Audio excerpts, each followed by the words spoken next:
Shalom jemaat yang dikasihi Tuhan. Kita bersyukur untuk semua kebaikan Tuhan dalam hidup kita. Kita bersyukur 1 minggu Tuhan sudah menolong kita.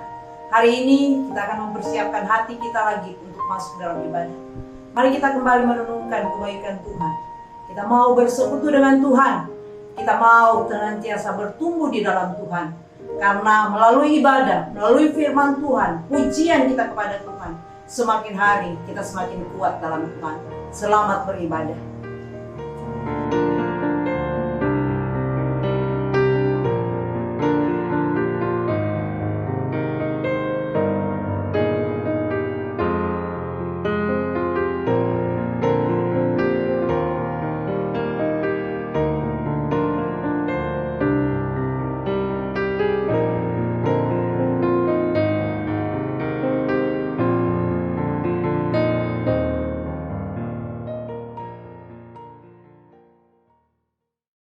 Shalom Bapak Ibu, saudara terkasih sidang jemaat gereja Kristen Jakarta dimanapun berada.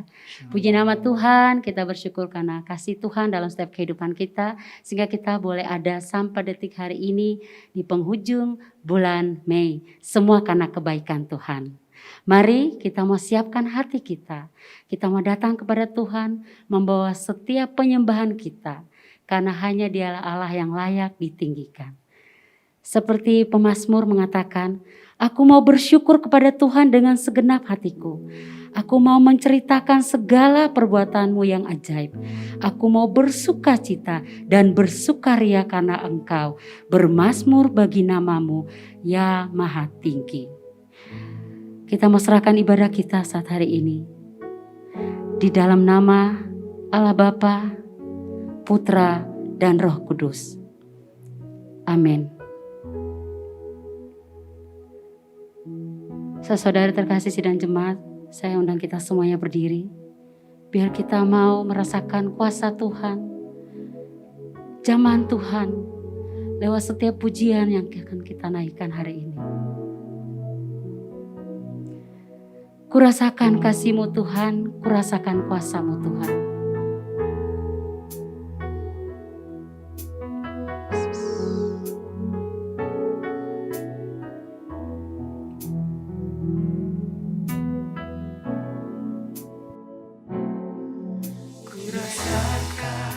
Kasih-Mu Tuhan,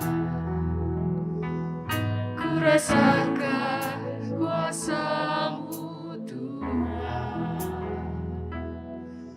ku rasakan kasih kuasa Roh Kudus, ku rasakan kehadiran-Mu, ku rasakan kasih-Mu Tuhan, ku rasakan kuasa-Mu Tuhan, ku rasakan kasih kuasa Roh Kudus, ku rasakan kehadiran-Mu. Curahkanlah kuasa-Mu Tuhan, mujizat terjadi di tempat ini. Curahkanlah kuasa-Mu Tuhan, mujizat terjadi sekarang ini.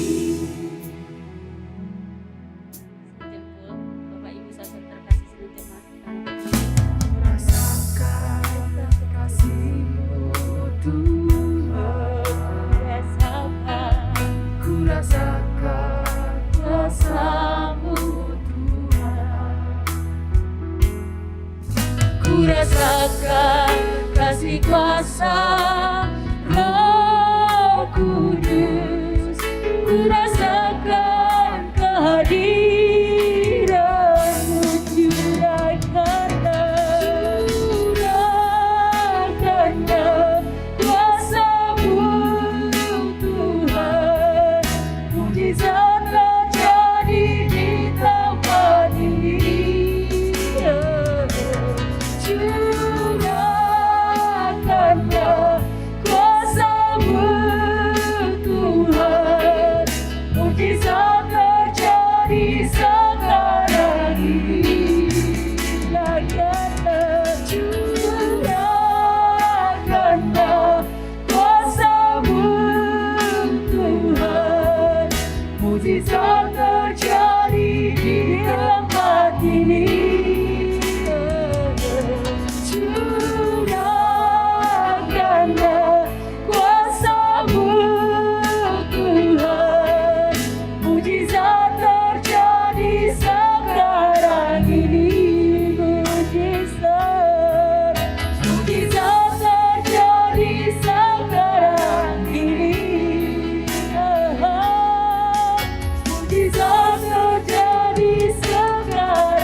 kemuliaan bagimu di tempat yang maha tinggi.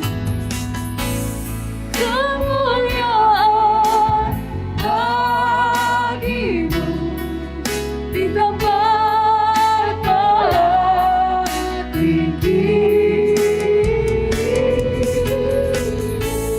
Kemuliaan bagimu di tempat maha tinggi. Katakan kemuliaan bagimu di tempat maha tinggi. Kemuliaan bagimu di tempat maha tinggi.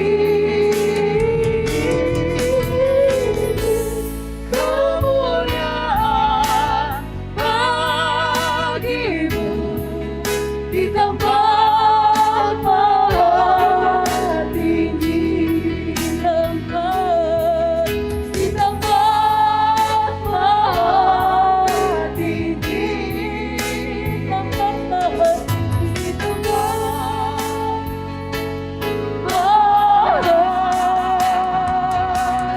tinggi. Haleluya. Kemuliaan hanya bagi nama-Mu Tuhan. Kami bersyukur Bapa, kami bangga memiliki Allah seperti Engkau Tuhan. Karena Engkau Allah yang tidak pernah meninggalkan kami sampai detik hari ini. Kami boleh ada sebagaimana kami ada. Semua karena anugerah-Mu Tuhan. Terima kasih Bapa, terima kasih Tuhan. Berkati kami umat-Mu pada hari ini Tuhan. Kami boleh ada di tempat ini. Kami yang ada di rumah kami masing-masing. Tuhan, kiranya Engkau berikan kami kekuatan, sukacita, dan rasa syukur untuk datang memuji dan menyembah nama-Mu Tuhan. Karena hanya Engkau Allah kami yang layak ditinggikan. Engkau Allah kami yang layak diagungkan. Dan Engkau Allah kami yang layak dipuji dan dibesarkan nama-Mu Tuhan.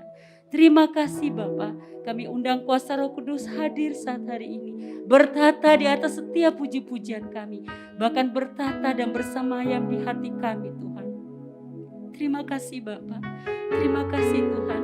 Tutup bungkus kami dengan kuasa darah Yesus. Biar pujian penyembahan kami boleh menyenangkan hati-Mu Tuhan. Di dalam nama Tuhan Yesus Kristus kami berdoa dan mengucap syukur. Haleluya. Amin. Kita masih tetap berdiri, kita sebagai umat percaya di segala abad dan segala tempat, kita mau bersama-sama mengikrarkan pengakuan iman rasuli. Aku percaya kepada Allah, Bapa yang Maha Kuasa, Khalik langit dan bumi, dan kepada Yesus Kristus, Anak-Nya yang tunggal Tuhan kita, yang dikandung daripada Roh Kudus, lahir dari anak darah Maria, yang menderita sengsara di bawah pemerintahan Pontius Pilatus, disalibkan, mati dan dikuburkan, turun ke dalam kerajaan maut. Pada hari yang ketiga, bangkit pula dari antara orang mati, naik ke surga, duduk di sebelah kanan Allah, Bapa yang Maha Kuasa, dan dari sana Ia akan datang untuk menghakimi orang yang hidup dan yang mati. Aku percaya kepada Roh Kudus, gereja yang kudus dan am, persekutuan orang kudus, pengampunan dosa, kebangkitan tubuh, dan hidup yang kekal. Amin. Dipersilakan duduk kembali. Kita akan masuk di dalam pembacaan nats Alkitab kita sebagai nats responsoria pada siang hari ini terambil di dalam Kisah Para Rasul. Kisah Para Rasul pasalnya yang pertama, ayatnya yang ke-8.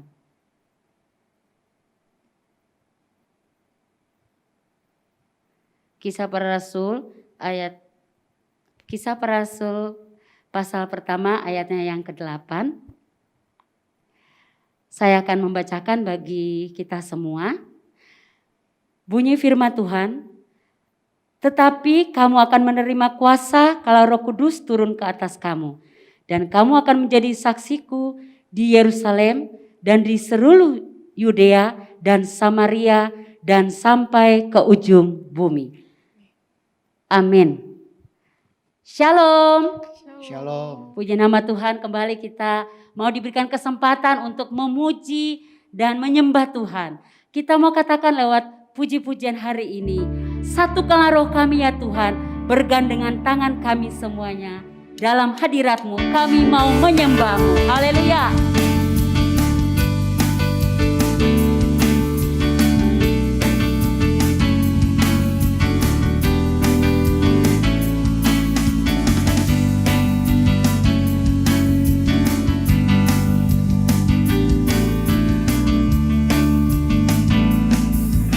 Satukanlah roh kami ya Tuhan, bergandeng tangan kami semuanya. Dalam hadirat-Mu kami menyembah-Mu, curahkanlah roh-Mu atas kami. Katakan sekali lagi, satukanlah roh kami ya Tuhan, bergandeng tangan kami semuanya. Dalam hadirat-Mu kami menyembah-Mu, curahkanlah roh-Mu atas kami. Roh tercurah dari surga, kami bersuka cita. Roh tercurah dari surga, bangsa-bangsa bersorak. Roh tercurah dari surga, gereja Tuhan dibangkitkan. Roh tercurah dari surga, gereja Tuhan dimenangkan. Semua bangsa-bangsa kan mengaku bahwa Yesus Allah. Haleluya. Kita katakan, satukan roh kami ya Tuhan. Satukanlah roh kami ya Tuhan, bergandeng tangan kami semuanya. Dalam hadirat-Mu kami menyembah-Mu, curahkanlah roh-Mu atas kami. Roh tercurah dari surga, curah dari surga, kami bersuka cita. Roh tercurah dari surga, bangsa-bangsa bersorak. Roh tercurah dari surga, gereja Tuhan dibangkitkan. Roh tercurah dari surga, gereja Tuhan dimenangkan. Semua bangsa-bangsa kan mengaku bahwa Yesus Tuhan. Haleluya. Dia sudah mati bagi kita, Dia bangkit bagi kita. Haleluya.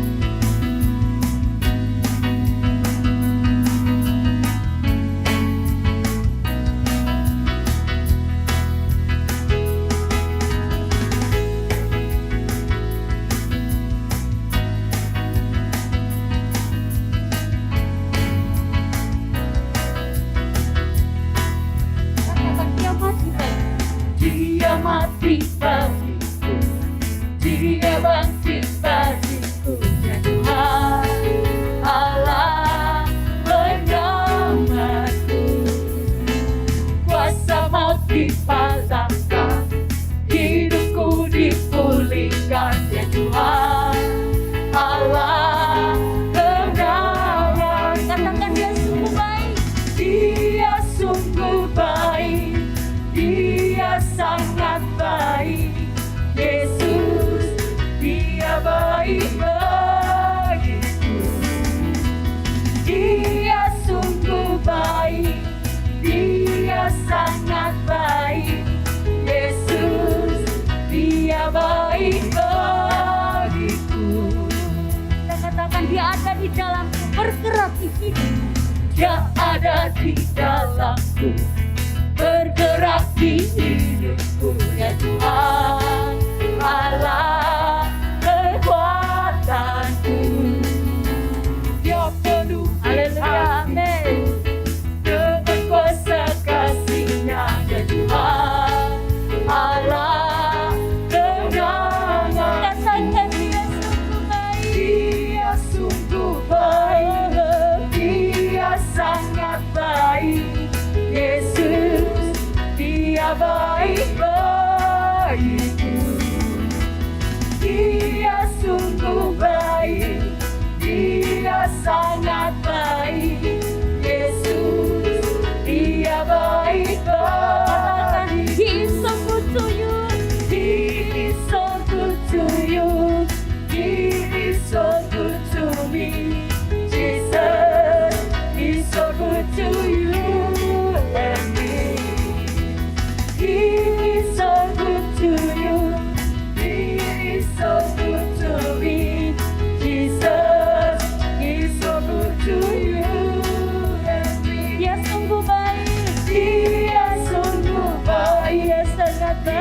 Dia sangat baik. Yesus, Dia baik bagiku. Dia sungguh baik, Dia sangat baik. Yesus, Dia baik bagiku. Yesus, Yesus, Yesus, Dia baik bagiku. Haleluya. Tuhan Yesus dia sangat baik bagi saya dan saudara terkasih. Amin. Karena kebaikan Tuhan, karena kemurahan Tuhan, kita boleh diizinkan untuk menikmati kuasa Roh Kudus. Bahkan kita percaya saat hari ini Roh Kudus hadir di dalam hati kita. Roh Kudus hadir di dalam kehidupan keluarga kita.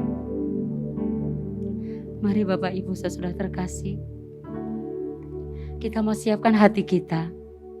Kita mau buka hati kita untuk terima berkat terbesar, yaitu suara kebenaran firman Tuhan.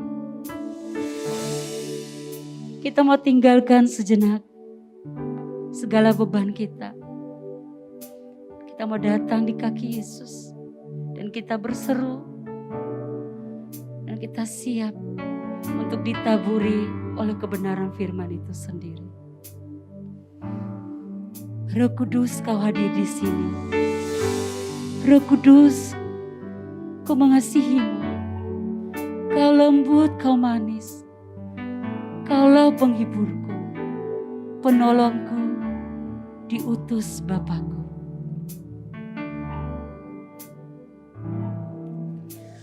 Roh Kudus, Kau hadir di sini. Roh Kudus, ku mengasihimu. Kau lembut, Kau manis, Kaulah penghiburku, penolongku, diutus Bapakku. Roh Kudus, Kau hadir di sini. Roh Kudus, ku mengasihimu. Kau lembut, Kau manis, Kaulah penghiburku, penolongku, diutus Bapakku. Ku buka hati untuk Roh-Mu Tuhan. Ku buka hati menyembah-Mu Yesus. Jamahlah kami, penuhi kami dengan kuasa Allah Maha Tinggi.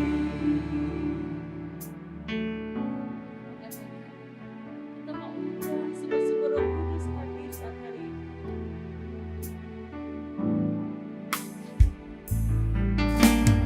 Roh Kudus, Kau hadir di sini. Roh Kudus, ku mengasihimu. Kau lembut, Kau manis, Kaulah penghiburku, penolongku, diutus Bapakku. Ku buka hati untuk Roh-Mu Tuhan. Ku buka hati menyembah-Mu Yesus. Jamahlah kami, penuhi kami dengan kuasa Allah Maha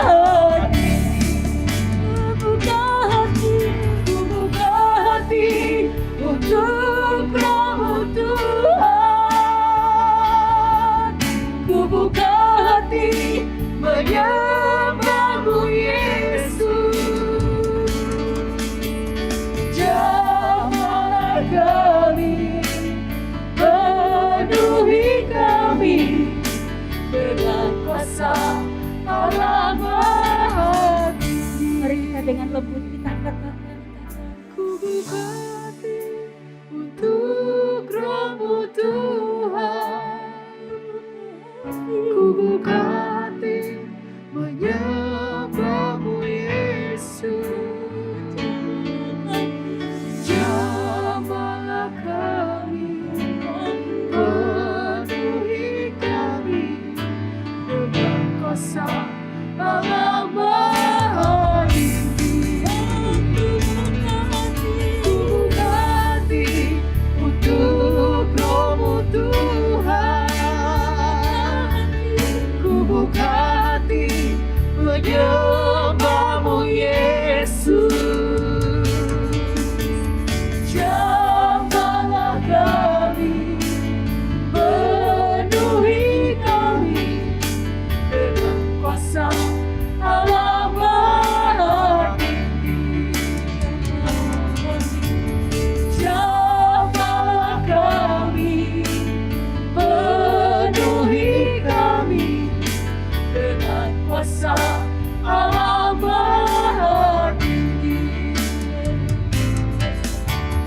Jamahlah kami, penuhi kami dengan kuasa Allah Maha Tinggi. Jemaat dipersilakan duduk kembali, kepada hambanya kami persilakan. Shalom, Jemaat Sinode Gereja Kristen Jakarta yang dikasihi Tuhan. Bersyukur hari ini kita bisa berjumpa kembali bersama-sama sekalipun di dalam ibadah online. Dan saya percaya bahwa anugerah Tuhan, berkat Tuhan selalu ada beserta dengan Anda dan keluarga. Dan saya juga sangat yakin dan percaya bahwa hadirat Tuhan ada di tengah-tengah kita sekalipun di dalam ibadah online. Pada hari ini saudara sekalian, saya mau mengajak kita bersama-sama merenungkan sebuah tema, yaitu kepenuhan roh untuk bersaksi. Kepenuhan roh untuk bersaksi yang saya ambil dari Kisah Para Rasul 1 ayatnya yang ke-8, demikian bunyi firman Tuhan. Kisah Para Rasul 1 ayatnya yang ke-8. Tetapi kamu akan menerima kuasa kalau Roh Kudus turun ke atas kamu, dan kamu akan menjadi saksiku di Yerusalem dan di seluruh Yudea dan Samaria dan sampai ke ujung bumi. Sekian jauh pembacaan firman Tuhan. Saudara sekalian, saya pernah satu kali menemani seorang pendeta berkhotbah di New York. Saya hanya menemani dia dan teman saya ini yang berkhotbah. Ketika sampai di sana, saya ikut ibadah dan gembala sidang ini tahu kalau saya juga pendeta. Maka selesai berkhotbah dan di akhir daripada ibadah tersebut, pendeta itu lalu berkata kepada jemaatnya, hari ini kita kedatangan seorang pendeta juga dari kota Philadelphia, pendeta Kilat Lembong, dan dia akan berdoa bagi Anda semua. Bagi Anda yang ingin didoakan dan mendapatkan penuhan daripada Roh Kudus, silakan maju ke depan. Ternyata beberapa orang mulai maju ke depan dan kemudian saya dipersilakan untuk maju dan berdoa. Sebenarnya saya juga tidak siap karena juga tidak diberitahu dari semula kalau untuk mendoakan jemaat. Apalagi diminta untuk mendoakan tumpang tangan supaya mereka dipenuhi oleh Roh Kudus. Karena diminta ya sudah saya maju. Ketika saya berdoa dan hendak menumpangkan tangan, baru angkat tangan, seorang wanita di depan saya langsung jatuh dan kemudian bergetar-getar. Wah, saudara sekalian, banyak jemaat yang kaget. Saya lebih kaget lagi karena saya tidak punya keinginan untuk doa lalu tumpangkan tangan dan jatuh. Mereka kaget, saya lebih kaget lagi. Kemudian saya ke orang kedua juga jatuh lalu bergetar. Padahal saya tidak punya keinginan untuk menjatuhkan mereka. Ketika melihat banyak yang jatuh, jemaat mulai maju satu demi satu, bahkan makin lama makin banyak, makin lama makin banyak. Sampai akhirnya gembala sidangnya juga turun tangan dan mendoakan saking banyaknya yang naik. Seringkali orang salah berkenan dengan kepenuhan Roh Kudus. Dipenuhan Roh Kudus seringkali diidentik dengan mendoakan jatuh lalu bergetar. Bahkan ada yang identik dipenuhi Roh Kudus adalah berbahasa roh. Dan hari ini saya mau mengajak kita bersama-sama untuk melihat lebih dalam mengenai ayat ini yang disampaikan oleh Tuhan Yesus ketika dia akan naik ke sorga. Dia memberitahukan kepada murid-murid bahwa kamu akan menerima kuasa kalau Roh Kudus turun ke atas kamu. Dan kamu akan menjadi saksiku di Yerusalem dan di seluruh Yudea dan Samaria dan sampai ke ujung bumi. Kita akan melihat dua hal dari ayat ini. Yang pertama, saudara sekalian, yaitu dari ayat ini mengatakan kita orang percaya akan menerima kuasa surgawi. Yesus sebelum naik ke sorga, dia memberitahukan kepada murid-muridnya pada saat itu, tetapi kamu akan menerima kuasa kalau Roh Kudus turun ke atas kamu. New Revised Standard Version menerjemahkan, but you will receive power. Di dalam terjemahan kata power ini adalah kuasa, dunamos atau dinamis, saudara sekalian, yang menggerakkan, yang kemudian mempengaruhi seseorang di dalam kehidupannya. Dan kita melihat bagaimana itu terjadi pada hari Pentakosta di dalam Kisah Para Rasul pasalnya yang kedua. Ketika para murid-murid mereka berkumpul bersama-sama, maka Roh Kudus dikatakan hadir di tengah-tengah mereka seperti nyala lidah api. Dan kita melihat bagaimana kemudian para rasul mereka dipenuhi oleh Roh Kudus, dan dikatakan dalam Kisah Para Rasul 2 ayat yang keempat, maka penuhlah mereka dengan Roh Kudus, lalu mereka mulai berkata-kata dalam bahasa lain seperti yang diberikan oleh Roh itu kepada mereka untuk mengatakannya. Dikatakan para rasul ketika mereka dipenuhi oleh Roh Kudus, mereka berbahasa lain. Saudara sekalian, di dalam bagian ini mengatakan mengenai satu bahasa yang lain atau senolalia, bukan glosolalia. Glosolalia itu adalah bahasa roh, tapi senolalia ini adalah bahasa lidah. Bahasa yang diucapkan oleh para rasul dan orang-orang yang dibawa itu mengerti berdasarkan daerah mereka masing-masing. Soalnya karena itu saudara sekalian, ketika mereka dipenuhi oleh Roh Kudus, kita melihat bagaimana kemudian Petrus berkhotbah pada saat itu. Petrus berkhotbah di hari Pentakosta dan ternyata luar biasa. Tuhan memimpin, Tuhan menyertai sehingga ada 3.000 orang yang bertobat pada waktu itu, yang menerima Yesus sebagai Tuhan dan Juru Selamat dan kemudian menjadi anggota gereja, menjadi orang yang percaya. Saudara sekalian, kita melihat para rasul ini, orang-orang ini adalah orang yang biasa. Kebanyakan mereka adalah nelayan yang berasal dari Galilea, tidak mempunyai pendidikan yang tinggi. Tapi ketika Roh Kudus turun ke atas mereka, mereka dipenuhi dengan kuasa daripada surgawi. Maka Roh Kudus itu kemudian menguasai mereka, memimpin mereka, kemudian membimbing mereka, sehingga mereka mampu bersaksi untuk Tuhan Yesus. Mereka mampu berkhotbah, khususnya Petrus pada waktu itu mampu berkhotbah dan kemudian membawa orang percaya kepada Tuhan. Jadi saudara sekalian, orang yang dipenuhi oleh Roh Kudus itu tandanya adalah dia dikuasai, dia dipimpin, dia dibimbing oleh Roh Kudus sehingga menghasilkan buah daripada Roh Kudus yang akan kelihatan nyata di dalam hidupnya. Orang yang ketika percaya kepada Tuhan Yesus, maka Roh Kudus itu akan menguasai dia seluruh hidupnya. Dia kemudian akan dipimpin dalam anugerah Tuhan, dibimbing sesuai dengan firman Tuhan dan hidup sesuai dengan firman Tuhan itu sendiri. Ada seorang hamba Tuhan bernama Awet Tozer. Dia pernah mengatakan, ketika Roh Kudus menguasai seluruh kehidupan kita, dia berharap ketaatan kita sesuai dengan firman Tuhan. Tetapi bagian dari masalah sisi kemanusiaan kita, bahwa kita ingin dipenuhi oleh Roh Kudus, tetapi kita bertindak sesuai dengan keinginan yang kita sukai. Disinilah masalahnya saudara sekalian. Seringkali orang-orang Kristen, mereka merasa diri mereka dipenuhi oleh Roh Kudus. Di dalam gereja berbahasa roh. Bahkan ada yang mengajarkan berbahasa roh. Saudara sekalian, ada kelas bahasa roh. Mengajar orang-orang untuk kemudian bisa berbahasa roh.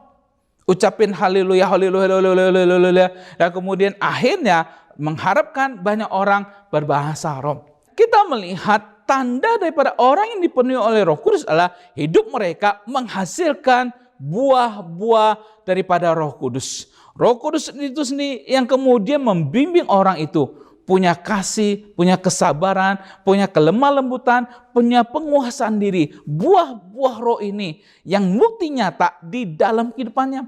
Banyak orang Kristen ketika di gereja, waduh seakan-akan berbahasa roh. Haleluya, haleluya, haleluya. Tapi keluar gereja jadi halilintar, lupa juga saudara sekalian.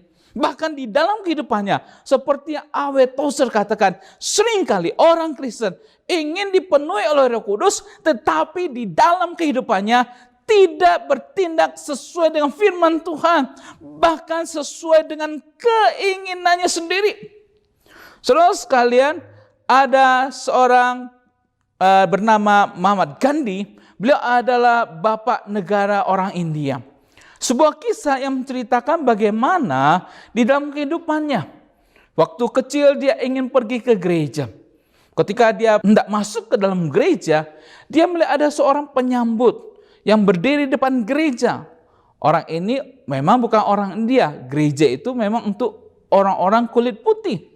Saudara sekalian, ketika penyambut melihat anak India yang hendak masuk ke gereja, maka penyambut itu berkata, "Nggak boleh masuk. Ini gereja khusus orang kulit putih." Dia diusir.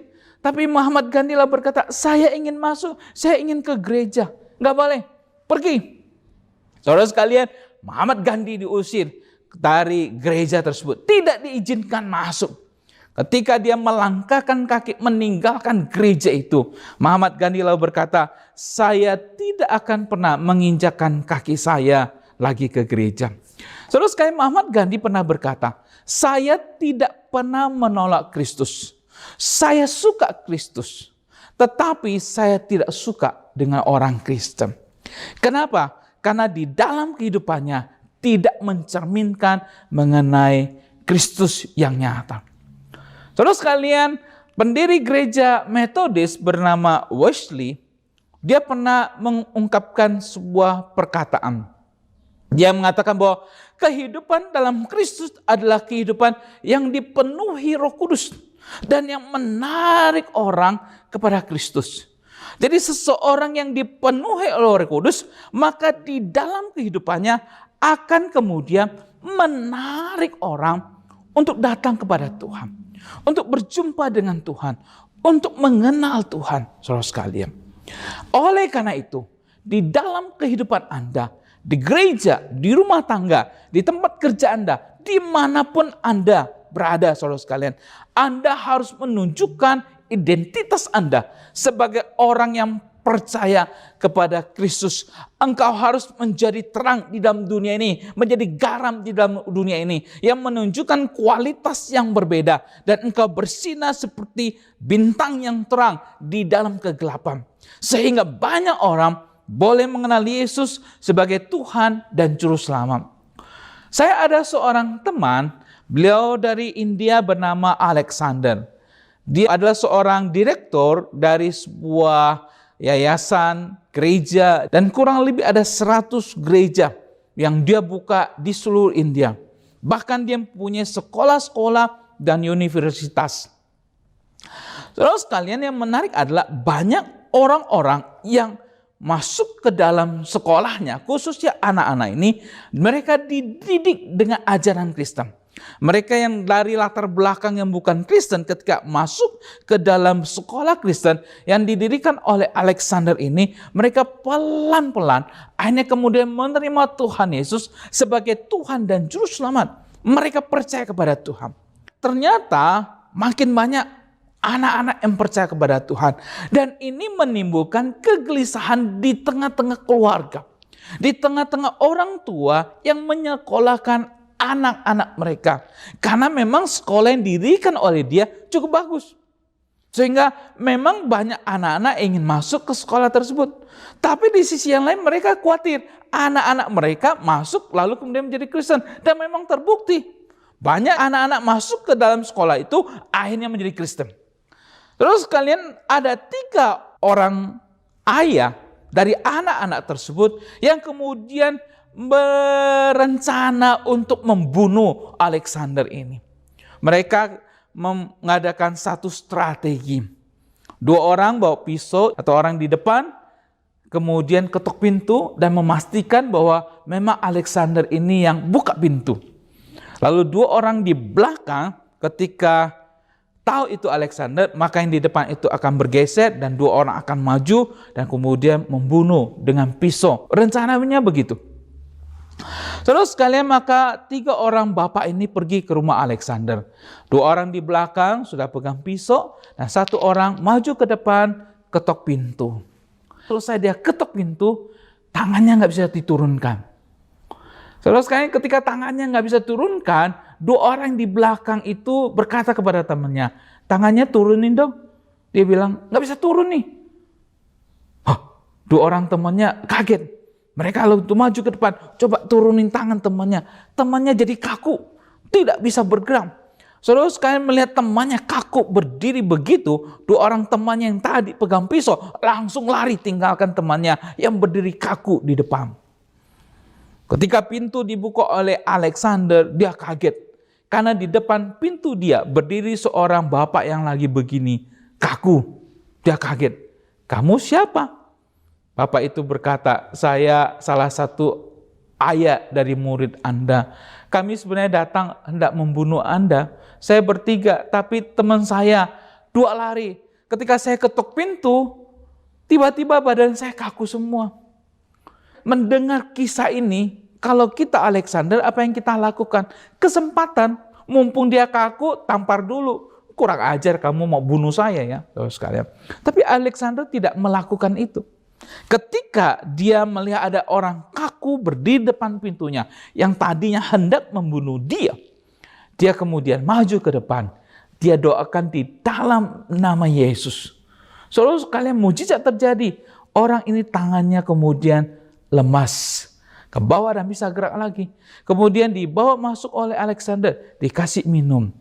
Dan dalam saat itulah terjadi komunikasi antara Alexander dengan ayah tersebut. Dan Alexander menginjili dia. Dan melalui kesaksian Alexander, melalui doa dia yang luar biasa, yang tadinya bapak ini kaku, akhirnya kemudian sadar, ada Yesus Tuhan yang luar biasa. Malam itu dia terima Tuhan Yesus sebagai Tuhan dan Juru Selamat. Setelah itu dia kemudian mencari 2 temannya, bukan untuk balas dendam, tapi untuk menginjili mereka, agar mereka percaya Tuhan Yesus sebagai Tuhan dan Juru Selamat. Dan sekarang dia menjadi tangan kanan daripada Bapak Alexander di organisasi tersebut.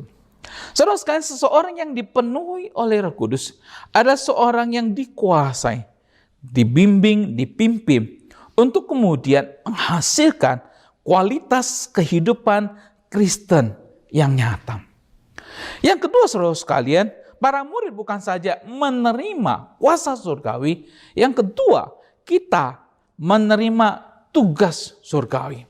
Di ayat yang ke-8b dikatakan, dan kamu akan menjadi saksiku di Yerusalem dan di seluruh Yudea dan Samaria dan sampai ke ujung bumi. Yesus mengatakan kamu akan menjadi saksiku. Dalam bahasa Yunani-nya martus, yang kemudian menjadi kata martir, yaitu seorang yang melihat, yang mendengar, yang mengetahui, kemudian mati, saudara sekalian. Kata martir ini kita tahu seorang yang mati bagi Kristus, yaitu di mana orang itu mengetahui, melihat, mendengar akan apa yang dia imani, yang dia yakini. Yesus berkata, kamu adalah saksi, kamu adalah saksi. Anda dan saya adalah saksi untuk memberitakan mengenai Yesus adalah Tuhan ke seluruh dunia. Kemana saja kita pergi. Kalau kita lihat Kisah Para Rasul pasal 4 ayat 31 dikatakan, dan mereka semua penuh dengan Roh Kudus, lalu mereka memberitakan firman Allah dengan berani. Kita melihat catatan gereja yang mula-mula ketika para rasul itu mereka dipenuhi dengan Roh Kudus, maka mereka memberitakan firman Allah dengan berani. Saudara sekalian, jadi ada satu kerinduan, satu keinginan untuk memberitakan akan Kristus yang telah mati, yang telah bangkit dan telah naik ke sorga bagi kita semua. Seringkali kita berpikir, saya nggak bisa ngomong Pak Gilam. Saya nggak bisa berkhotbah kayak pendeta.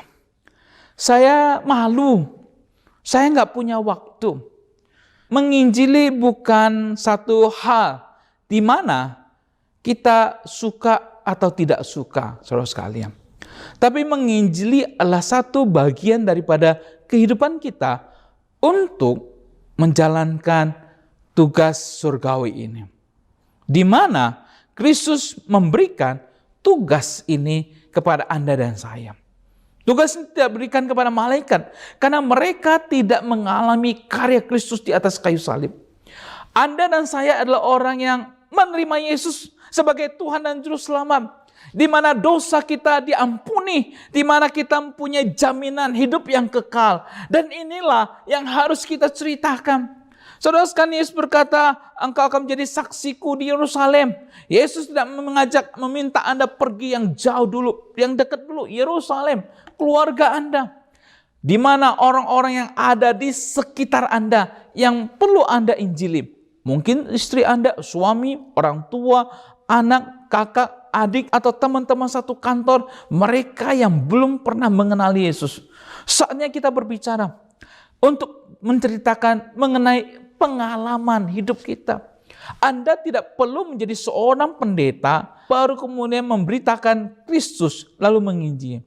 Tugas penginjilan adalah tugas setiap Anda, tugas kita semua, tugas orang yang percaya kepada Tuhan. Norman Geisler di dalam bukunya Conversational Evangelism, dia menjelaskan mengenai metode yang paling baik dalam penginjilan adalah bagaimana dengan cara friendship evangelism. Yaitu kita menjadi teman dengan orang yang ada di sekitar kita. Atau teman yang sudah ada, kita injili. Tidak usah pikir yang jauh. Hanya orang-orang yang ada di dekat kita dan kita injili mereka. Perkenalkan Kristus kepada mereka melalui kehidupan kita, melalui apa yang kita bisa nyatakan, kebaikan, kasih yang kita ungkapkan kepada mereka sehingga mereka bisa merasakan kasih itu. Ada seorang ibu, saudara sekalian, dia berusia 84 tahun dan dia hampir setiap malam pergi ke Times Square di New York untuk membagikan traktat kepada orang-orang yang ada di Times Square. Kurang lebih sudah 40 tahun dia melakukan hal ini. Di Times Square itu hampir tiap malam begitu banyak orang yang berkumpul dari seluruh dunia untuk menyaksikan kemegahan kota New York. Ibu ini pergi ke sana, namanya Moraes Irma. Dia membagikan traktat satu demi satu kepada orang yang ada di Times Square. Berharap bahwa ketika mereka pergi ke Times Square, bukan saja melihat keindahan daripada kota New York, bukan saja menikmati akan keindahan lampu-lampu, tapi juga orang-orang yang ada di Times Square itu boleh mengalami keselamatan di dalam Kristus. Ibu ini, Moraes Irma, 40 tahun, melakukan penginjilan, membagikan traktat non-stop di Times Square. Saudara sekalian, bahasa di dalam Pentakosta itu bukan glosalalia. Bahasa di hari Pentakosta bukan senolalia. Bahasa di Pentakosta bukanlah bahasa roh yang orang kenal glosalalia. Bahasa baru di Pentakosta bukanlah senolalia. Itu bahasa yang didengar oleh orang-orang dan mereka mengerti. Tapi bahasa yang ada di Pentakosta adalah satu bahasa yang baru, itu bahasa kasih. Mengasihi orang-orang yang ada di sekitar kita, di mana mereka belum mengenal Yesus sebagai Tuhan dan Juru Selamat. Itulah bahasa baru di hari Pentakosta. Bahasa yang diajarkan oleh Tuhan untuk kita sebagai orang yang percaya kepadanya. Saya teringat ketika saya praktek setahun di GKJ Kartini. Saya ditempatkan sebagai pembina pemuda remaja di sana. Satu kali ada seorang remaja telepon saya lalu beritahu pada saya kalau papanya masuk rumah sakit. Kemudian saya minta nomor kamar ayahnya dan saya pergi besukin papahnya. Terus sekalian, papahnya ini belum pernah ke gereja. Dan memang tidak Kristen.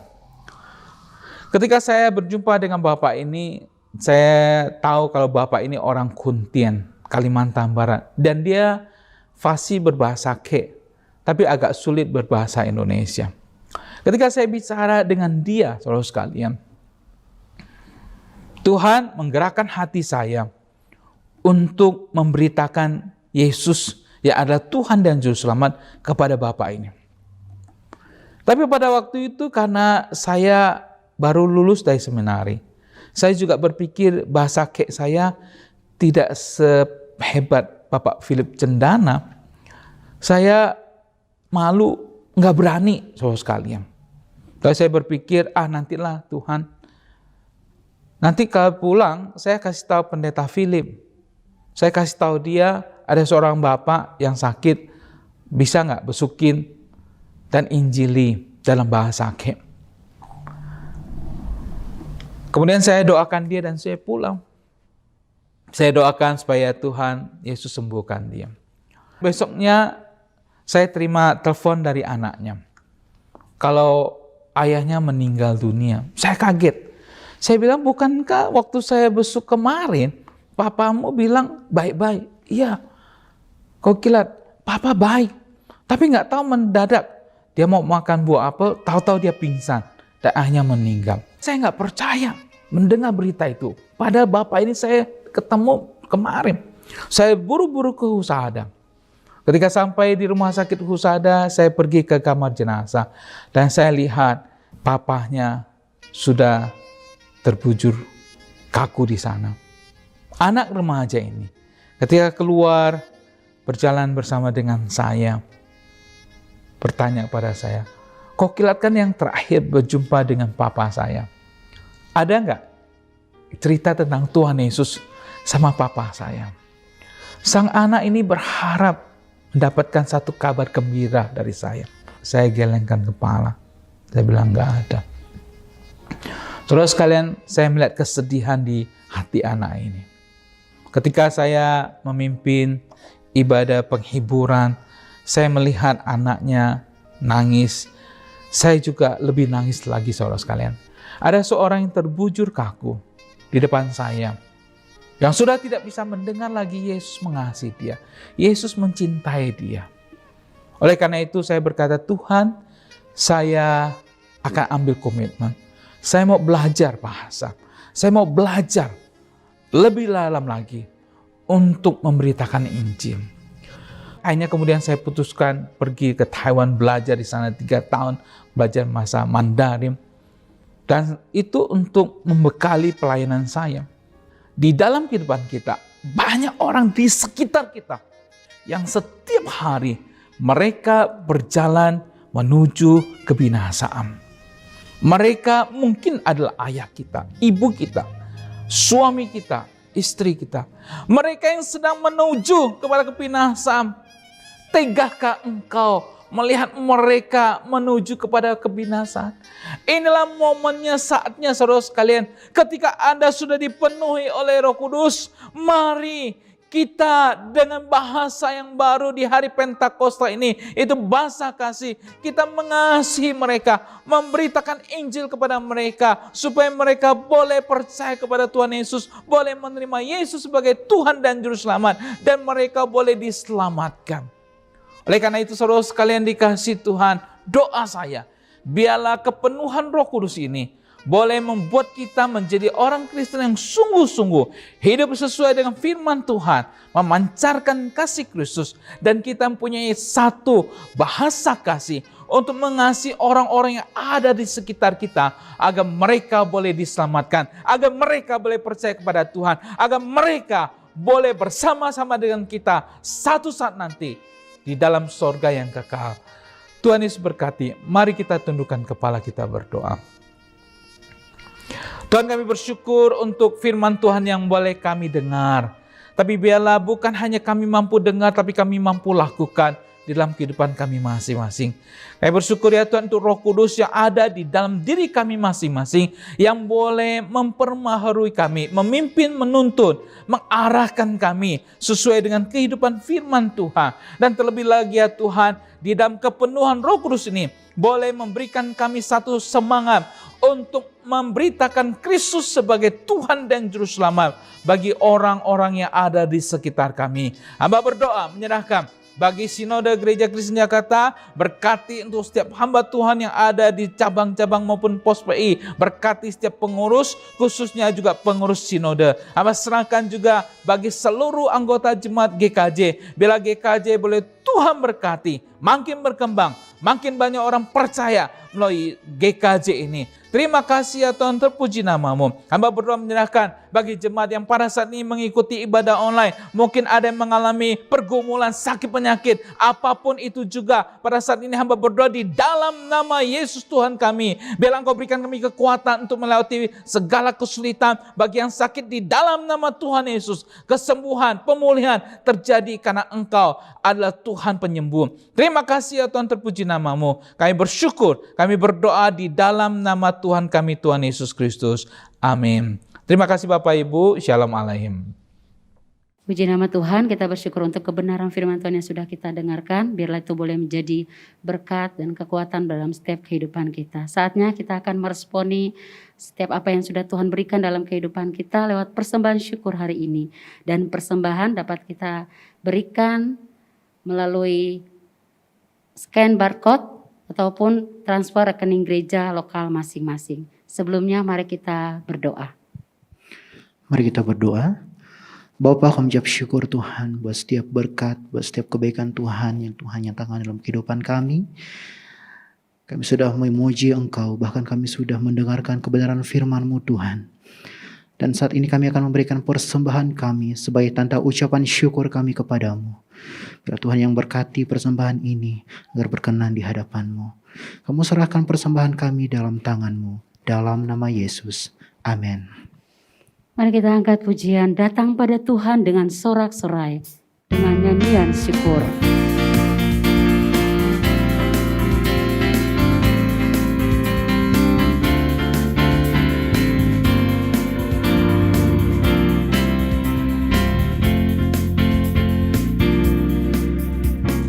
Datang pada Tuhan dengan sorak-sorai. Datang pada Tuhan dengan nyanyian syukur. Sebab Dia Raja dan Tuhan, Allah yang berkuasa, kemuliaan hanya Baginya. Ku mau berkorban syukur padanya setiap waktu. Ku mau memuji Tuhan selalu seumur hidupku.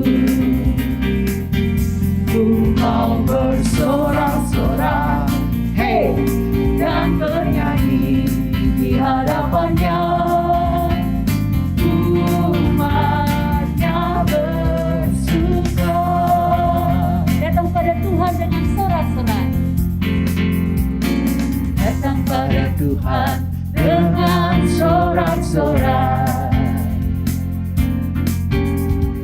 Datang pada Tuhan dengan nyanyian syukur. Sebab Dia Raja dan Tuhan, Allah yang berkuasa, kemuliaan hanya Baginya.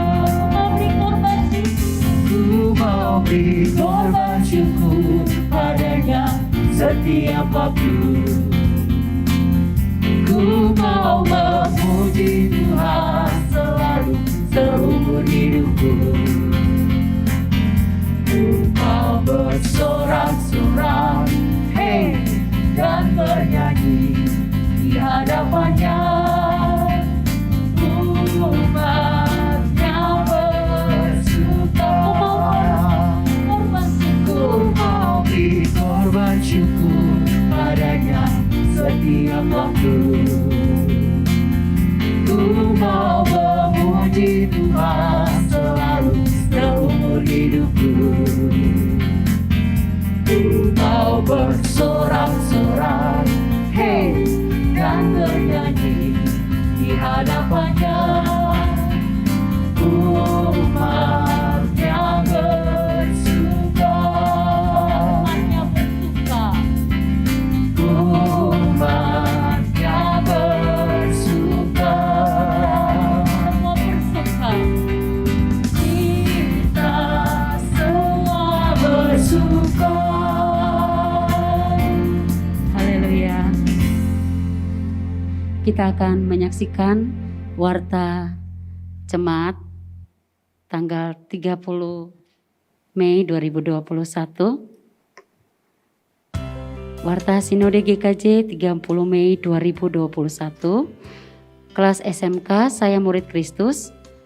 Kelas SMK 3 akan diadakan pada hari Kamis 3 Juni 2021 pukul 19 waktu Indonesia bagian Barat dengan tema Penghambat Berbuah Bagi Kristus. Setan dan Pengaruhnya bagian kedua dengan pembicara Pendeta Bobby Mesak. Kiranya seluruh peserta kelas SMK 3 dapat mempersiapkan diri dengan tepat waktu.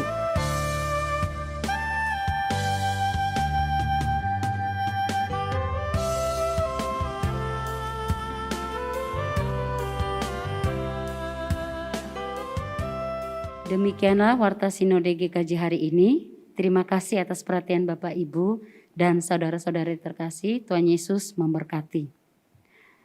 Kita akan mengakhiri ibadah hari ini. Jemaat dipersilakan berdiri. Kita akan naikkan dosologi. Doa berkat akan dipimpin oleh GI Arilase.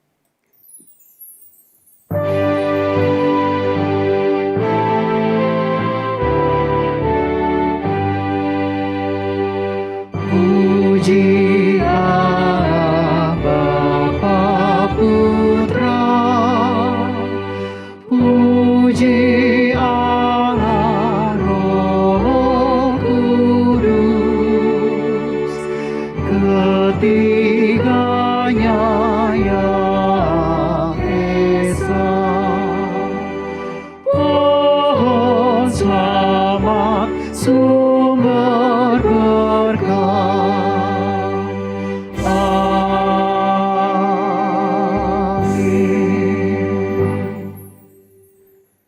Jemaat yang Tuhan Yesus kasihi, di akhir daripada ibadah kita pada hari ini, mari kita mengingat kembali firman Tuhan yang telah kita dengarkan bersama-sama pada hari ini, dan marilah kita pulang menjadi pelaku-pelaku firman Tuhan. Karena itu, arahkanlah hatimu, terimalah berkat daripada Tuhan.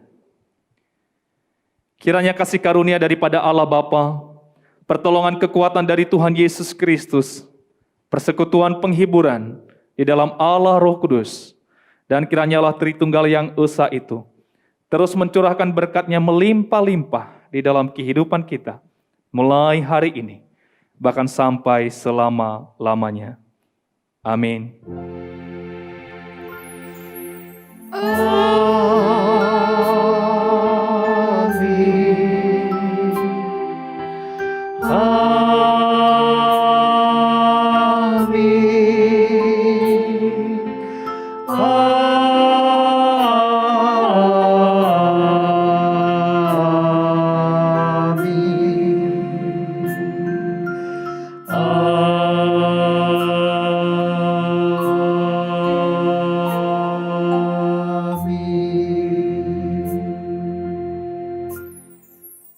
Amin. Jemaat dipersilakan duduk kembali. Ibadah kita sampai di sini. Selamat hari Minggu. Tuhan Yesus memberkati.